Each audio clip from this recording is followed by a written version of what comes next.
Esse é um primeiro vídeo de uma série de 6 vídeos que estarei fazendo para vocês, fazendo um resumão da história da filosofia.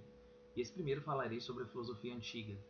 A intenção é fazer um levantamento sucinto, teórico, para trazer uma visão panorâmica da história da filosofia, bem como os principais tópicos a serem estudados.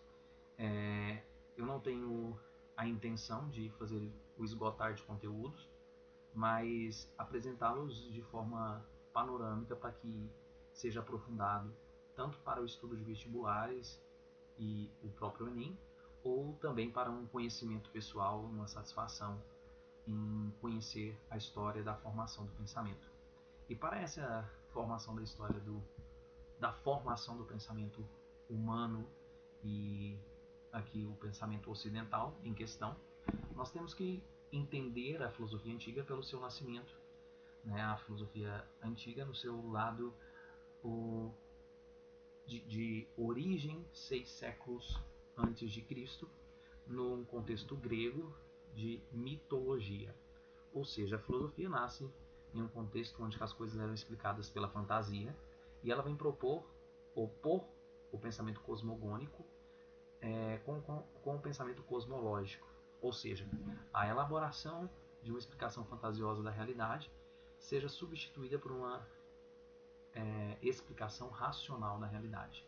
Cosmogonia, explicação fantasiosa da realidade, e cosmologia, uma explicação racional da realidade, que é a oposição entre mito e filosofia.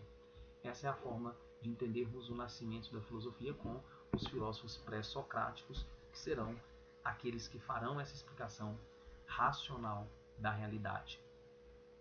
E esses primeiros filósofos não desvinculam totalmente do mito, porque essa oposição e essa forma de explicar a realidade de forma racional é processual. Não é que os gregos ontem acreditavam no mito e hoje acordaram fazendo uma explicação científica. Como eu costumo dizer, isso é o engatinhar da ciência elaborado pelos pré-socráticos. A filosofia antiga em si é dividida em 3 momentos: os pré-socráticos, os pós-socráticos e os socráticos. Não necessariamente pela cronologia, mas pela abordagem que cada um destes grupos fazem da sua filosofia e da sua forma, de fazer filosofia. E aí os pré-socráticos são considerados os primeiros filósofos, e 3 palavras eu os dou para conseguir sintetizar o pensamento dos pré-socráticos. A primeira palavra é arquê. Arquê é uma palavra grega que significa origem. Isso é, eles buscavam um elemento da natureza que fosse um elemento primordial da origem das coisas. E buscava, partindo da physis, isso é, da natureza. Então a segunda palavra seria physis, natureza. Chamados também de filósofos da physis, os pré-socráticos buscavam essa explicação por forma da razão, ou seja, terceira palavra, o logos. Então, arquê, a busca de uma matéria original de todas as coisas, e por meio da natureza, physis, e de forma racional, o logos. A última palavra, o logos, é o que os diferencia da mitologia, dado que a mitologia também observava a natureza e observava tentando explicar a realidade. Só que eles a explicavam por meio da fantasia, e agora os filósofos pré-socráticos o fazem pela razão. São algumas escolas filosóficas que compõem esse primeiro momento, os pré-socráticos, e nós temos os filósofos de Mileto, né? Os filósofos que vão buscar esse arquê. Aí temos o primeiro lá, o Tales de Mileto, o Anaximandro, o Anaxímenes, que vão estar voltados para falar de uma matéria primordial, a água, o ar, o fogo, e esses elementos da natureza para eles dariam origem a todo o restante. Só que temos também os filósofos ontológicos, aqueles que vão falar do ser do ser. E os 2 principais são Heráclito, de Éfaso, e Parmênides. Enquanto Heráclito falava que o ser era fluxo, o Parmênides falava que o ser é fixo. O ser é e o não ser não é. E ainda o Empédocles, que fala dos 4 elementos, seria pluralista, ou seja, vários elementos para surgir os 4 elementos que surgiria a natureza. Temos ainda os filósofos atomistas, que são aqueles que defendem o átomo, e o principal, Demócrito. Então, a filosofia pré-socrática é essa, o engatinhar da formação de um pensamento racional. E depois nós temos então os socráticos. E o primeiro grupo de socráticos são os sofistas. Os socráticos podem ser entendidos como os sofistas e também com os clássicos. Os clássicos são Sócrates, Platão e Aristóteles. Então esse período socrático é inaugurado com os sofistas, que eram os mestres da retórica, da argumentação, e fazia essa retórica, essa argumentação, por um relativismo. Então eles têm uma visão relativista da verdade. Onde nós temos o Gorgias, que é aquele que fala que o ser não existe, que seria o pai do ceticismo, e o Protágoras, que fala que o homem é a medida de todas as coisas, ou seja, a verdade é relativa, a verdade, cada homem constrói a sua própria verdade. O Protágoras diz que assim como uma coisa aparece para mim, assim ela é para mim, assim como uma coisa aparece para ti, ela é para ti, porque o homem é medida de todas as coisas, daquelas que são e daquelas que não são. Ou seja, a validade e a invalidade de um pensamento é determinado pela subjetividade.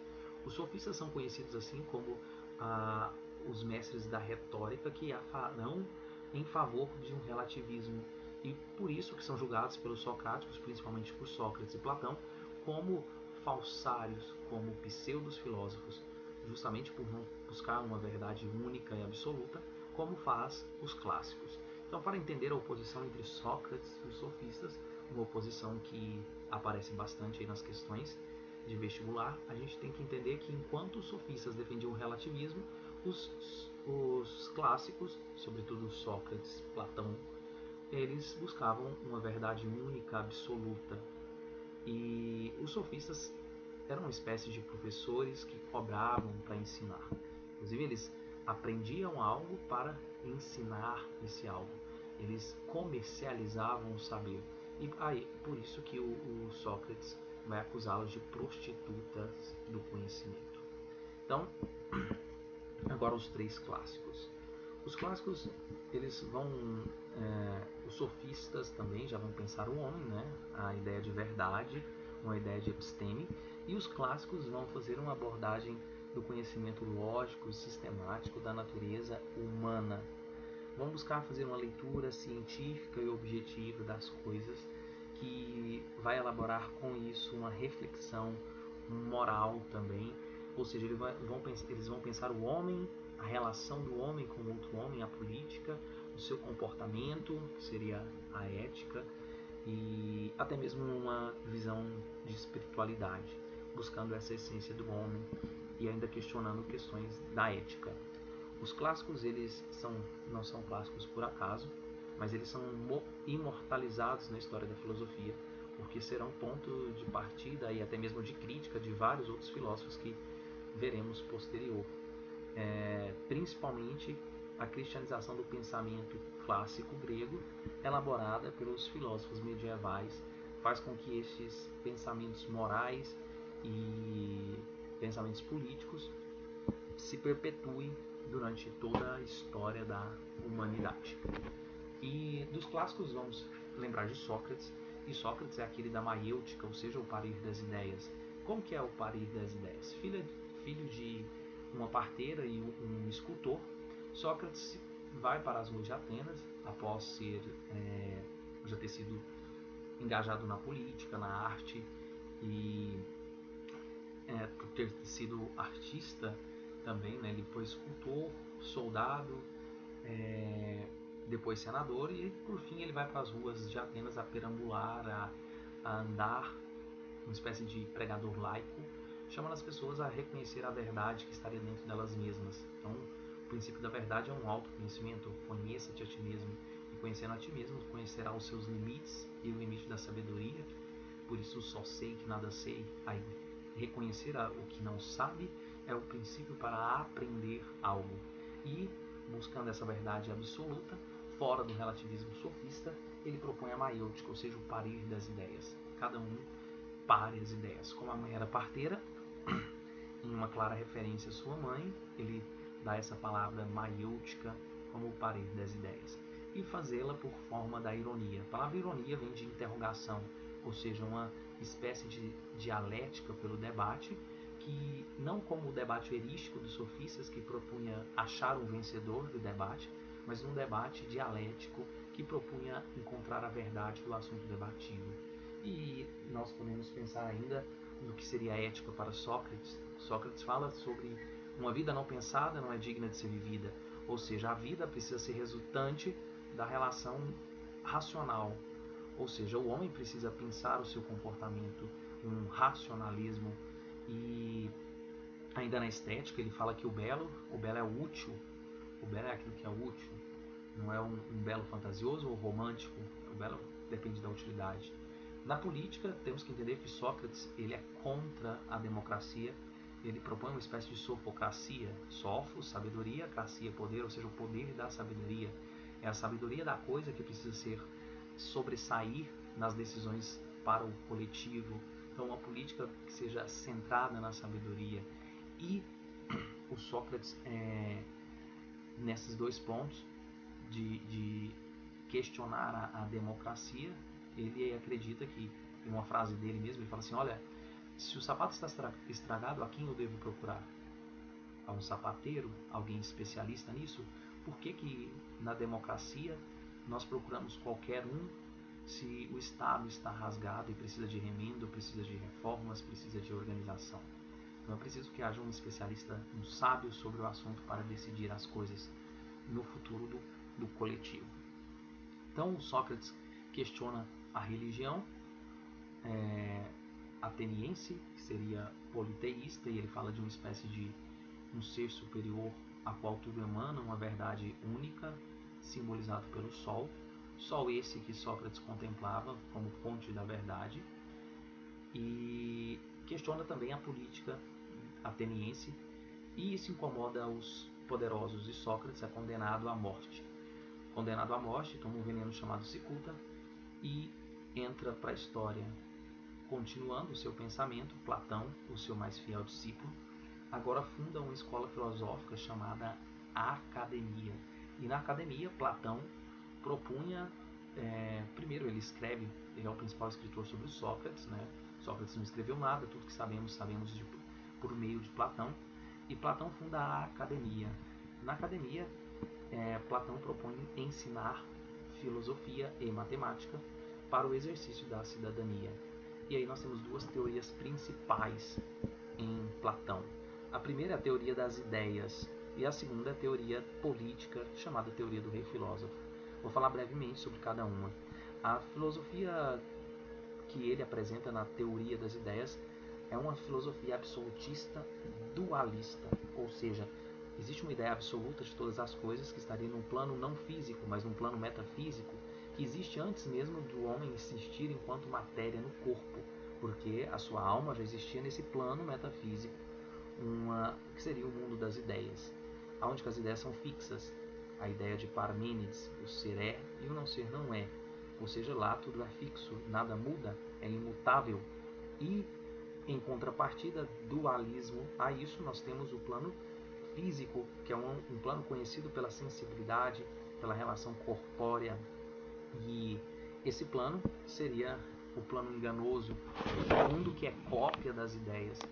E aí, enquanto absolutas ideias, as absolutas ideias são fixas e verdadeiras, mas quando eu copio a realidade física, que eu conheço pelos sentidos que são enganosos, pela visão, pelo tato, pelo paladar e o olfato, eu acabo me enganando sobre as coisas. É preciso o desapego ao sensível, ao físico, e o apego ao absoluto, que é a ideia de todas as coisas. Daí, essa seria a teoria do mundo das ideias, que dá para se entender também entendê-la também dentro do que seria o mito da caverna.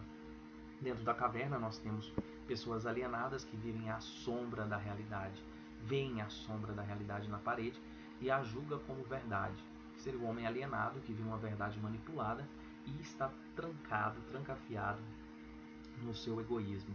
Agora, fora da caverna, onde há o sol que brilha, lembra de Sócrates, o simbolismo do sol como verdade, há o sol fora da caverna, ou seja, uma realidade que precisa ser conhecida. Enquanto os homens ficam apegados às sombras, seriam cópia das ideias que há fora da caverna, ele não conhece e não reconhece a verdade. É preciso desapegar-se das opiniões, a opinião seria a doxa, e buscar a episteme, que é a sabedoria, no plano das ideias. E ainda a segunda teoria dele, principal teoria, teoria política. A teoria política ele apresenta uma forma, e é conhecida como política utópica de Platão, porque ela não foi alcançada. E a filosofia política dele, ele propõe o rei filósofo. O que é isso? O homem é instaurado por três almas que precisam viver em harmonia, essas três almas, porém sobressair a alma racional. Então o homem tem uma alma racional, uma alma desejante, uma alma emotiva e sensitiva. E essa alma desejante, ela é representada pelas genitais, a alma da coragem, a alma emoção e sentidos representada pelo tórax, pelo peito, e a alma racional representada pela cabeça. Então, assim como há uma ordem no corpo onde a cabeça está acima dos outros membros, é preciso que a alma racional também esteja acima. O que isso quer dizer? Que eu preciso dominar os meus instintos, e aí seria a ética dele, os meus instintos, os meus desejos, as minhas paixões, usando a razão. E também o corpo social precisa ser dividido nessas três instâncias. E aí ele propõe uma sociedade dividida em três classes. As pessoas que suas virtudes estão voltadas para a razão seriam os aptos a governar os outros. E aqueles que são dotados pela coragem, né, ou representado pelos braços que defendem o corpo, seriam os militares, e os demais seriam os feitores, aqueles que produziriam na agricultura e no comércio, no artesanato. Então a sociedade oligárquica, né, um grupo, seria o grupo de filósofos que governaria, aqueles mais aptos, os sábios, os prontos a governar. Ou seja, Platão também é contra a democracia na sua visão política. E Platão ainda propõe que essa sociedade seja algo parecido com a sociedade espartana. Ele é admirador de Esparta, e essa admiração faz com que ele acredite que o filho é filho da cidade, a mãe é mãe de toda a cidade. Então, que assim que a criança nascesse, ela seria encaminhada para a paiteia, isso é a escola, a educação grega, e lá ela aperfeiçoaria suas virtudes para melhor aplicar as suas habilidades para a cidade, em favor da cidade, em favor da polis. Essa cidade ideal ainda conta com o que Platão fala sobre uma equidade de gênero, digamos assim, onde que mulheres poderiam ocupar qualquer uma das classes, ou homens e mulheres não teriam distinção. Tanto assim que ele não tratava homens e mulheres diferentes na academia, ensinando às mulheres matemática e filosofia. Esse é Platão. O terceiro dos clássicos gregos, o qual eu falo para vocês, é o Aristóteles. Aristóteles, ele é um filósofo chamado sistemático, ele vai sistematizar a filosofia grega, criar sistemas, ideias ordenadas dentro de uma lógica, né? E sobretudo buscando uma leitura universal das coisas. Isso é fazer ciência. Para ele, aí nós precisamos entender o Aristóteles aqui como discípulo de Platão que divorcia do seu mestre. No divórcio de Platão, eu posso falar para vocês algo extremamente importante, é a ideia aí de conhecimento e compreensão do mundo.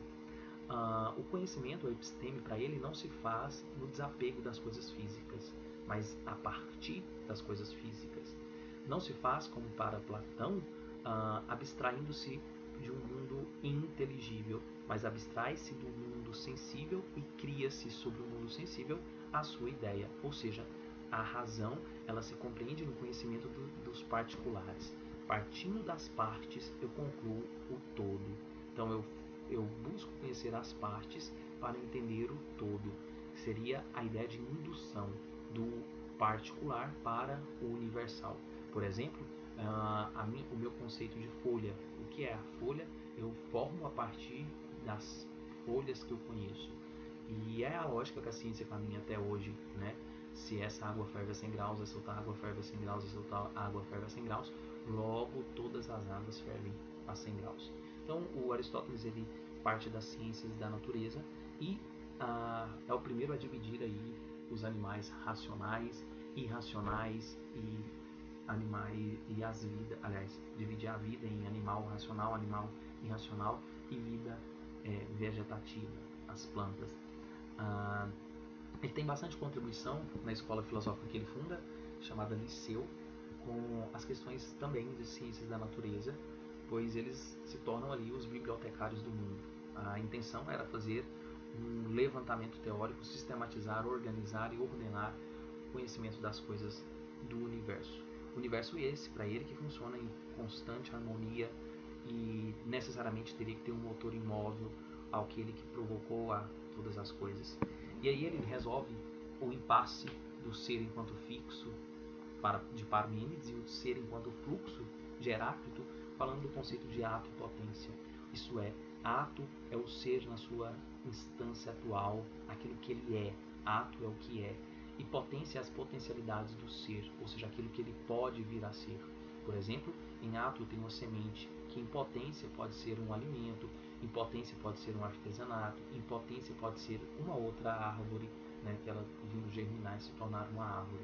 Então as coisas são entendidas no movimento de ato e potência, substância e acidente. O que seria substância e acidente? Substâncias são as características que a coisa não pode perder, senão ela deixa de ser a coisa, e acidentes são características que a coisa pode perder, que ela não deixa de ser a coisa. Isso é, qual a substância de uma carteira? Sentar? Uma cadeira? Sentar? Se eu pinto ela de vermelho, ela deixa de ser uma cadeira? Não, porque o sentar é substância. A cor dela, se ela é preta, se ela é vermelha, se ela é azul, se ela é rosa, se ela é roxa, é acidental, ok? Então, substância é características que a coisa pode perder, que ela não deixa de ser a coisa, e, aliás, substância é características que a coisa, se a coisa perde, ela deixa de ser a coisa, e acidente, características que podem ser mutáveis aí no processo de potência e ato, que ela não vai deixar de ser a coisa. E finalidade do ser, né? Os filósofos clássicos são chamados de essencialistas, eles buscam a essência das coisas e buscam a finalidade para entender essa essência. Ou seja, qual o fim último do lápis? Escrever. Então a sua substância, a sua essência está em ser um objeto que escreve. E então eles buscam a finalidade, que isso seria dentro da causalidade. Porque o ser também pode ser entendido na sua causalidade, causa e efeito, e nós entendemos que sobre o que Aristóteles fala sobre 4 causas. Causa final, que é qual o fim último da coisa, para que a coisa foi feita. Causa material, de qual matéria a coisa é composta. Causa formal, que é qual a forma, a ideia que dá forma à matéria. E causa eficiente, que é de onde vem, de qual a origem da coisa, quem fez a coisa. Tá?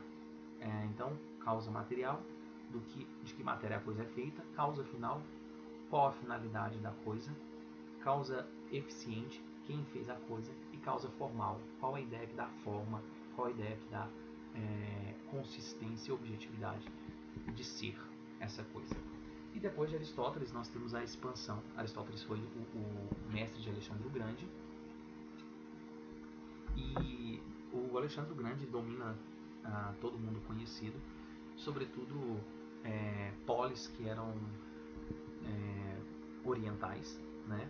Tinham culturas mais orientais, e a mistura dessas culturas acaba com a expansão das ideias gregas, acaba tendo um novo período, chamado um período helenístico. Então o período helenístico é o final da Idade Antiga, e nós vamos entender aí por várias escolas filosóficas que partem dos clássicos na busca de uma ataraxia. O que a palavra ataraxia significa? A paz interior, um amor, uma vontade prática. Então nós vamos ter várias filosofias que buscam que nós vamos entender aqui, tipo, o que a gente chama muito hoje de filosofia de vida, e vamos ter várias escolas filosóficas, algumas de maior importância, sobretudo epicurismo, qual o principal representante é Epicuro, que buscam um prazer moderado das coisas. O Epicuro, por exemplo, ele fala dos 3 grandes prazeres da vida: comer, beber e sexo, mas isso precisa ser feito de forma moderada, na ideia de buscar uma ausência da dor. E o Epicuro também faz grandes louvores à amizade. O Aristóteles, ele tinha uma ideia chamada, que nós entendemos, e essa ideia é fundamental nele, que é o eudemonismo, a busca da felicidade. E os filósofos helenistas seguem também essa busca da felicidade, cada um entendendo-a de uma forma. Os epicuristas, por exemplo, pelo prazer moderado e pela amizade. O epicurismo faz grandes louvores à amizade. Frase de Epicuro: não importa o que se come em uma comemoração, importa com quem você comemora. Então não importa o que está sobre a mesa, importa quem está em volta da mesa. Esse é o epicurismo. E Aristóteles entende aí dois problemas de Aristóteles que nós podemos perceber que os helenistas continuam essas várias escolas filosóficas da expansão de Alexandre, onde que no helenismo a arte e a cultura grega se expande, a política, né? Aristóteles ele não define nenhum tipo ideal de política e não cria, como Platão, uma utopia política, uma teoria de como a política funciona. Mas o Aristóteles ele propõe a ideia de que cada cidade tem a sua forma política, porque para ele a finalidade da política é a mesma da ética, que lembra que eu falei que eles são finalistas, essencialistas? A essência do homem é a sua finalidade de buscar a felicidade. O homem busca a felicidade de forma individual, isso é ética, né? Pelo comportamento individual ele busca ser feliz e a felicidade dele é alcançada, segundo o Aristóteles, por meio de um equilíbrio que se faz entre o excesso e a falta, o que é de mais passa, o que é de menos falta. Então o homem precisa de ter equilíbrio, e isso seria a ética para ser feliz, ou seja, eudemonismo, a finalidade da ação individual ética é a felicidade, e do coletivo também. E aí na ideia política de Aristóteles, que seria a forma do coletivo, da polis buscar a cidade, então teríamos várias formas de governo e cada cidade se adequa a uma forma de governo, e a palavra polis, né, a palavra polis se vira agora política, com um livro do próprio Aristóteles do século III chamado Política. E ainda da política dele é interessante falar que ele acredita que está na natureza humana a hierarquia e a submissão. Então, isso é um problema encontrado nele, que muito criticado posteriormente, que para ele algumas pessoas nasceram para mandar e outras nasceram para ser mandadas. Então, a sociedade, a estratificação e a divisão social de superiores e inferiores seria algo natural para Aristóteles. A frase famosa do Aristóteles é que o homem é um animal político, ou seja, assim como as colmeias das abelhas são organizações para a proteção e a produção, o homem também se organiza em um coletivo, que seria a polis, para se proteger e para ser feliz. Voltando mais uma vez no ponto da felicidade para Aristóteles. Muito bem. Então, voltando ao período helenístico aqui, que eu comecei a falar, os epicuristas, aí depois temos os estoicos, que são aqueles que acreditam que a felicidade está no bem fluir da vida, deixa as coisas acontecerem, né? A virtude racional é exatamente essa. Eu não tenho controle sobre as coisas, eu não posso evitar a dor, então eu apenas vivo a dor e espero as coisas passarem, deixo a vida, né? na música ela deixa a vida me levar. Esses são os estoicos, o estoicismo. Deixa as coisas fluírem, eu não tenho controle sobre as coisas, e viver em paz, encontrar essa felicidade, essa taraxia, é justamente aceitar as coisas. E para o ceticismo, a verdade está em justamente não ter nada, inclusive não ter uma verdade absoluta, duvidar da existência das coisas. A abstenção de um juízo verdadeiro vai me fazer viver em tranquilidade. Então eu duvido que as coisas existem de forma a entender que toda verdade é abstrata. Isso é um ceticismo que me vai trazer paz. O ceticismo, os céticos seriam esses: eu não tenho um apego a nada, inclusive nenhuma verdade superior, isso me faz bem. E ainda temos, que não coloquei aqui nesse resumo, mas o Diógenes, que são os cínicos. O cinismo significa viver como os cães, e o cínico Diógenes, ele prega exatamente isso, também o desapego total dos bens, das coisas.